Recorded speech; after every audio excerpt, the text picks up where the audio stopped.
नमस्कार प्रिय मित्रों, आप सब कैसे हैं। आशा है आप सब कुशल मंगल और आनंद से होंगे। मैं अमिता आशीष आप सबका बहुत बहुत स्वागत करती हूँ अपने चैनल काव्य कथा किरीट में। आइए सुनते हैं कहानी श्रृंखला के अंतर्गत मालती जोशी जी के द्वारा लिखी हुई कहानी हम दुखियारे जन्म के। बुआ जी, सौम्या ने धीरे से आवाज दी। क्या है बेटे? मेरी छोटी बहन से मिलना चाहेंगी? तुम्हारी बहन से? क्यों नहीं, वह आई हुई है क्या? नहीं, स्काइप पे। स्काइप पे? मेरी समझ में कुछ नहीं आया। अरे वो कंप्यूटर पर फोटो दिखती है ना, वो। भाभी ने मुंह पर से चादर हटाते हुए कहा। मम्मी जी, आप चलेंगी? सौम्या ने सहम कर पूछा। सास की नींद में खलल डालने का उसका अपराध बोध चेहरे पर झलक रहा था। नहीं, तुम सुनीता को ले जाओ, कहते हुए भाभी ने फिर चादर सिर पर ओढ़ ली। सुनीता के पीछे पीछे चलकर मैंने बड़े संकोच के साथ उसके बेडरूम में प्रवेश किया। बस अभी 2:30 बजे आएगी, सौम्या ने कहा। तुम्हारी बहन तो अमेरिका में है ना? वहाँ तो अभी रात होगी। हाँ, पर दिन में वे लोग ऑफिस में होते हैं ना। सुबह शाम का टाइम सूट करता है, पर इत्मीनान से बात नहीं हो पाती। आज मेरा ऑफ था, इसलिए अभी बुलाया है। मम्मी भी आजकल वहीं हैं, दिव्या की डिलीवरी के लिए गई हुई हैं। ठीक 2:30 बजे उसने कंप्यूटर ऑन किया। थोड़ी देर में स्क्रीन पर उसकी बहन, माँ और छोटी बच्ची दिखाई दी। मम्मी, ये हमारी बुआ जी हैं, नासिक से आई हैं। उसकी माँ ने नमस्ते की, मैंने भी की, फिर बहन से हाय हेलो की, बच्ची को प्यार दिया। वह इससे ज़्यादा कुछ न कर सकी। यह सब कुछ मेरे लिए इतना नया था कि खुलकर बात न कर सकी। कुछ देर बाद मैंने कहा, सौम्या, मैं चलती हूँ, तुम लोग आराम से बात करो। कहो तो छोटू को ले जाऊँ? नहीं, वह भी गुड़िया से बात करेगा। हो गई बात? कमरे में पाँव देते ही भाभी ने पूछा।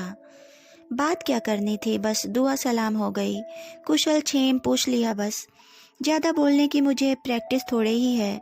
उसने इतने प्यार से बुलाया, इसलिए चली गई। पर भाभी, सौम्या की माँ कितनी यंग लगती है ना। लगता ही नहीं कि 2-2 बेटियां ब्याह चुकी हैं। सौम्या की शादी में देखा था, वैसी की वैसी हैं। अरे यंग क्यों नहीं लगेंगी, सारी जिम्मेदारियों से फुर्सत जो हो गई है। दोनों बेटियां ब्याह गईं, अब आराम ही आराम है। आराम कहाँ भाभी, जिम्मेदारियां कभी खत्म होती हैं क्या? अब बेटी की डिलीवरी के लिए उतनी दूर जाना पड़ा कि नहीं? तो उनकी गांठ से क्या गया? दोनों ओर का टिकट दामाद ने बनवाया, अब ससुर का भी बनवाएगा। वे भी 2 महीने तफरीह कर आएंगे। बात सिर्फ पैसे की नहीं है। 6 महीने घर से दूर रहना हंसी खेल नहीं है। वह भी पति को छोड़कर, और वहाँ कोई नौकर चाकर थोड़े ही होते हैं। सब काम हाथ से करना पड़ता है। बच्चे को भी संभालो और काम भी करो, मजाक नहीं है। वहाँ हर काम मशीन से होता है। हाँ, पर मशीन चलानी तो पड़ती है ना। उत्तर में भाभी ने मुंह बिचका दिया। उसी समय सौम्या चाय के लिए पूछने आई। उसे देखकर भाभी एकदम सकपका गईं। उन्हें सामान्य करने के लिए मैंने सौम्या से कहा, मैं अभी भाभी से कह रही थी कि तुम्हारी माँ कितनी यंग लगती है। लगती ही नहीं कि 2-2 बेटियां ब्याह चुकी हैं। बुआ जी, आप मेरी मौसी को देखिएगा। कहने को मम्मी की बड़ी बहन है, पर हम लोगों की बड़ी बहन लगती हैं। लगेंगी क्यों नहीं? उस शरीर ने झेला ही क्या है, न बाल न बच्चा। बच्चे होते हैं तो शरीर खींचता है। बच्चे पालना कोई हंसी खेल नहीं है।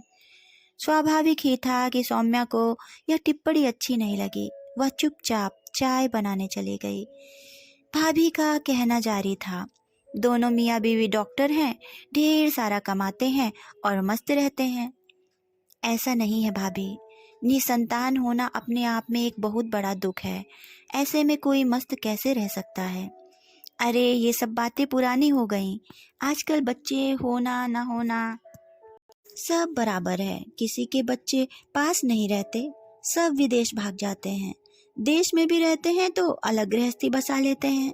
माँ बाप को कोई नहीं पूछता। कम से कम तुम तो ऐसा मत कहो भाभी।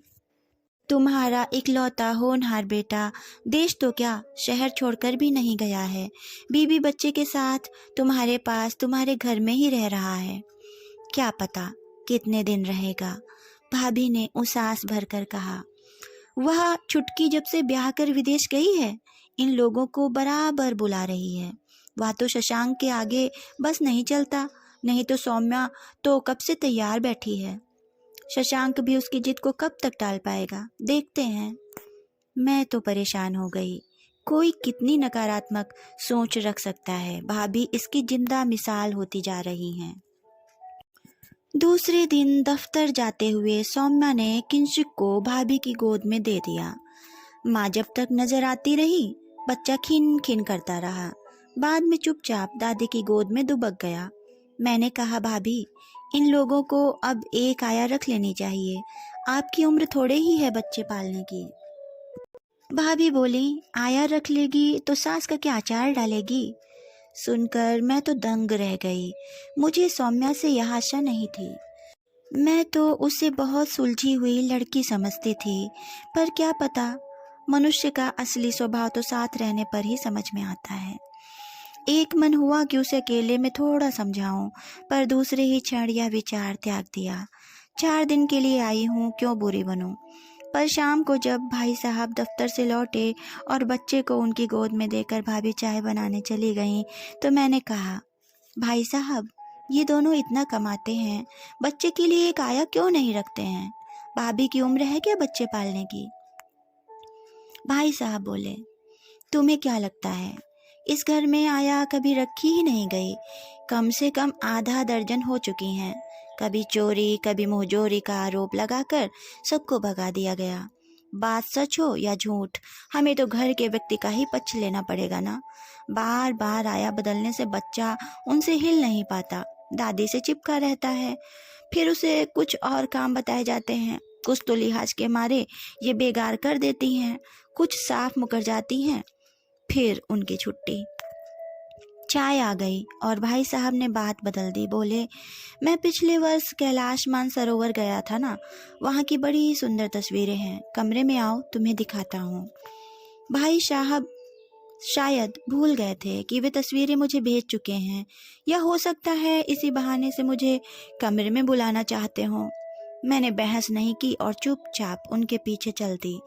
भाभी छोटू को लेकर बगीचे में चली गईं। कमरे में आते ही भाई साहब बोले, सुनीता तुम आई हो तो मैं चाहता हूँ अपनी भाभी को कुछ समझाओ।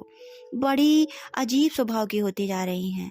अभी तुम्हें मैंने आया की बात बताई, वे घर में मिसरानी को महरी को किसी को भी टिकने नहीं देती। इतनी चक चक मचाती हैं कि भाग खड़ी होती है। आप कुछ कहते क्यों नहीं। मैं 1-2 बार मैंने आया का पक्ष लिया तो उसने मेरे चरित्र पर ही लांछन लगा दिया। अब तुम ही बताओ, इस उम्र में बेटी बहू के सामने यह सब सुनना अच्छा लगता है। तब से मैंने बोलना ही बंद कर दिया। मैं चुप रही, कहती भी क्या। वे ही आगे बोले, तंग आकर शशांक अब रसोई के लिए एक महाराज ही ले आया है, दबंग आदमी है, अपने काम से काम रखता है। तुम्हारी भाभी मन ही मन उससे डरती हैं, ज्यादा नहीं बोलती। वैसे भी शशांक ने अल्टीमेटम दे रखा है कि अब अगर इसे हटाया तो हम तीनों होटल से खाना मंगवाएंगे, आप अपनी पसंद का खाना बनाकर खाती रहना। मुझे भी लग रहा था कि भाभी थोड़ी साइकिक हो गई हैं। शायद शशांक के विदेश जाने का डर उनके मन में बैठ गया हो। वह तो अभी कहीं नहीं जा रहा, पर अगर इनका यही दस्तूर रहा तो तंग आकर एक दिन जरूर चला जाएगा, और मैं उसे दोष भी नहीं दूंगा। काम वाली बाइयों के बारे में भाई साहब जो कह रहे थे, उसका प्रमाण मुझे 2-3 दिन बाद ही मिल गया। हम दोनों दोपहर में अपने अपने बिस्तर पर लेटी बतिया रही थी कि महरी दबदबाती हुई कमरे में दाखिल हुई। अम्मा जी, ये रोज रोज का तमाशा है। अरे धीरे बोल, बच्चा जाग जाएगा। पहले आप मेरी बात का जवाब दो। परसों साबुनदानी के नीचे 10 का नोट था, आपने कहा रखकर भूल गई थी। आज छोटू की जेब से ये 5 का नोट निकला है। किसी ने दिया होगा। 5 का नोट? अम्मा जी हमें बेवकूफ़ समझती हो क्या? 5 का नोट आजकल हम जैसे गरीब गुरबा भी लेते देते नहीं हैं।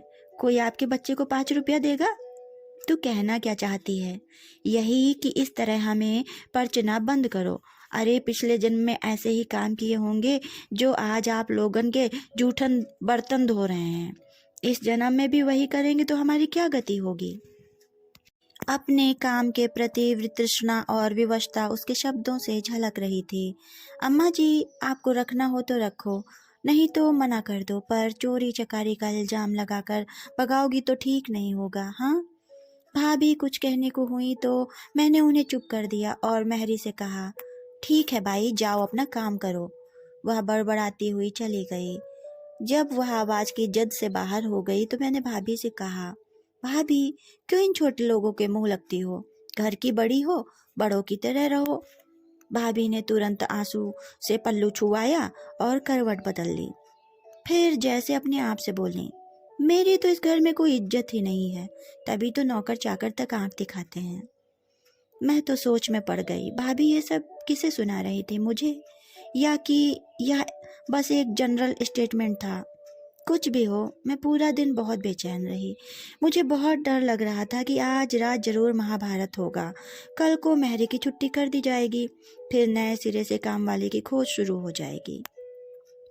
पर वैसा कुछ नहीं हुआ। शिकायत करना तो दूर, भाभी ने उस बात का जिक्र तक नहीं किया। मुझे सचमुच आश्चर्य हो रहा था। मैंने सुबह भाई साहब को यह किस्सा सुनाया तो बोले, तुम गवाह के रूप में वहां मौजूद थी ना? वो उल्टे सीधे इल्जाम कैसे लगा सकती थी? इसीलिए चुप बनी रही। कुछ देर वे भी चुप रहे, फिर एकाएक बोले, आइडिया। क्या? तुम्हारे यहाँ होने का कुछ फायदा उठा लेते हैं। कैसे? एक आया ढूंढ लाते हैं, तुम्हारी देख रेख में उसकी ट्रेनिंग भी हो जाएगी और परीक्षा भी। मुझे उम्मीद है तुम भाभी और आया दोनों फ्रंट ठीक से संभाल लोगी। आया को अच्छे से ब्रीफ कर देना, बच्चे को ज़्यादा से ज़्यादा समय उसके पास छोड़ना ताकि वह हिल मिल जाए। एक बार ठीक से सेटल हो जाएगी तो शायद थोड़े दिन चल जाएगी, नहीं तो क्या? नहीं तो मुझे अपनी अच्छी खासी वकालत छोड़कर अंपायरिंग करने के लिए घर बैठना पड़ेगा। सौम्या को भी यह आइडिया बहुत पसंद आया। बोली, बुआ जी ऐसा हो जाएगा तो सचमुच मैं एकदम निश्चिंत हो जाऊंगी। आप नहीं जानती, जितनी देर बाहर रहती हूँ मन यहीं रखा रहता है। इसीलिए हमने बच्चा देर से प्लान किया था कि एक बार ठीक से सेटल हो जाए फिर सोचेंगे, पर अब लगता है कि गलती हो गई। ऐसे नहीं कहते बेटे, बच्चे के बिना गृहस्थी कोई गृहस्थी है? अगले साल तो उसे प्ले स्कूल में भेजना ही है। हो सका तो डे केयर में भी रख दूंगी, पर बच्चे कम से कम 2-3 साल तो घर में रहे। पर mummy ji, she is becoming impossible. दरअसल भाभी इस समय बड़ी विचित्र मनस्थिति से गुजर रही हैं। उन्हें लग रहा है कि गृहस्थी की बागडोर उनके हाथ से छूटी जा रही है और वे किसी तरह उसे थामे रखना चाहती हैं। किसी न किसी बहाने वे अपना अस्तित्व महसूस करवाना चाहती हैं। उन्हें यह भी डर है कि किसी दिन तुम लोग विदेश चले जाओगे, इसीलिए शायद बच्चे को अपने से अलग नहीं करना चाहती। इसका उपाय क्या है बुआ जी? कुछ नहीं, उनके ईगो को सहलाते रहो बस। दूसरे दिन खाने की मेज पर सौम्या ने घोषणा की, कल एजेंसी से एक नई आया आ रही है। ट्रेंड है, बाकी आप देख लेना। बुआ जी, आप यहाँ हैं तब तक उसे ठीक से जांच परख लें, विश्वसनीय होनी चाहिए। क्या होता है कि अनजान औरत को घर में छोड़कर मम्मी टॉयलेट भी नहीं जा पाती। पर मैं पूछती हूँ आया कि ज़रूरत ही क्या है? बच्चा तुम्हारा पल तो रहा है ना? या मुझ पर विश्वास नहीं है? ये जो तुम्हारी बगल में बैठा है ना, इसे भी मैंने ही बड़ा किया है और अपने दम पर किया है। कोई नौकर आया नहीं थे मेरे पास। तब की बात और थी मम्मी जी। एक तो आप हाउस वाइफ थी, अब और दूसरे आपकी उम्र भी कम थी। अब इस उम्र में भाभी सौम्या ठीक कहती है, अपने बच्चे पालना सरल है क्योंकि तब हम में दम कम होता है, पर बच्चों के बच्चे पालने में सांस फूल जाती है। सब कामों के लिए नौकर रख लो और हमें मिट्टी के लोंदे की तरह एक कोने में पटक दो। कोने में क्यों बैठेंगी आप तो सुपरवाइज करेंगी। घर की मालकिन हैं आप। लोग बाग ठीक से काम करते हैं या नहीं, यह तो आपको ही देखना है। हमारी औकात ही क्या है? अरे ऐसा मत कहिए मम्मी जी, आप ही के भरोसे तो मैं निश्चिंत होकर काम पर जाती हूँ। मैं अपनी साथ वालियों को देखती हूँ ना, कैसी गिरती पड़ती काम पर आती हैं। किसी का बच्चा झूला घर में है तो किसी का डे केयर में, स्कूल से सीधे वहीं पहुँचता है। किसी के बच्चे पड़ोस से चाबी लेकर अपने से दरवाज़ा खोलते हैं, अपने से खाना खाते हैं। सबको मुझसे इतनी ईर्ष्या होती है, कहती हैं कितनी भाग्यवान है तू, न घर की फिक्र न बच्चे की। हमें देख 24 घंटे भागम भाग मची रहती है, सांस लेने की भी फुर्सत नहीं है। उसकी बातों से भाभी का चेहरा थोड़ा खिला खिला सा लगा। फिर शशांक ने भी दो चार मज़ेदार बातें की तो वातावरण तनाव मुक्त हो गया। मैंने मन में कहा, प्रभु यह माहौल ऐसा ही बनाए रखना। खाना खाने के बाद भाई साहब और भाभी पान खाने चले गए। मुझसे भी कहा था, पर टीवी का बहाना करके मैं घर पर ही बनी रही। सोचा घर में तो इन दोनों को एकांत मिलता नहीं, बाहर निकलेंगे तो थोड़ा एक दूसरे की कह सुन लेंगे। घूम कर लौटी तो मेरा पान पकड़ाते हुए भाभी फुसफुसाकर बोली, बहू रानी की बातें सुनी? तुम्हारी कितनी तारीफ कर रही थी। इस लल्लो चप्पो का मतलब समझती हो ना? अभी बच्चा छोटा है ना, उसे एकदम नौकरों के भरोसे नहीं छोड़ा जा सकता। इसीलिए मेरी खुशामद हो रही है। मैं न रहूं तो नौकरी चाकरी सब धरी रह जाएगी, एक दिन भी गाड़ी नहीं चल पाएगी। वह बेचारी भी तो यही कह रही थी। ऐसी बेचारी भी नहीं है वो, भाभी ने तुनक कर कहा। जितनी जमीन के ऊपर है उतनी ही अंदर है, समझी? अब किसी के मन में क्या है यह कौन जानता है भाभी। बोलचाल में, व्यवहार में सौम्य है, शालीन है, इसीलिए मुझे तो तुम्हारी बहू बहुत प्यारी लगती है। उसके मीठे बोलों पर ही तो सब रिश्ते हैं। भाभी ने कसैले स्वर में कहा, तुम्हारे भाई साहब को तो ऐसे पटा लिया है कि क्या बताऊं। उसके खिलाफ वे एक शब्द नहीं सुनते। मैं चुप हो गई। बहस की कोई गुंजाइश ही नहीं थी, पर मन ही मन सोच में पड़ गई थी। भाभी को यह कैसा मानसिक रोग लग गया है, दिन भर बैठे बैठे अपने काल्पनिक दुखों को सहलाती रहती हैं, निरंतर एक शिकायती मुद्रा में जीवन के सहज और सरल सुखों को नकार रही हैं। इस विकृति का अंत कहाँ होगा, कैसा होगा, पता नहीं। कहानी समाप्त।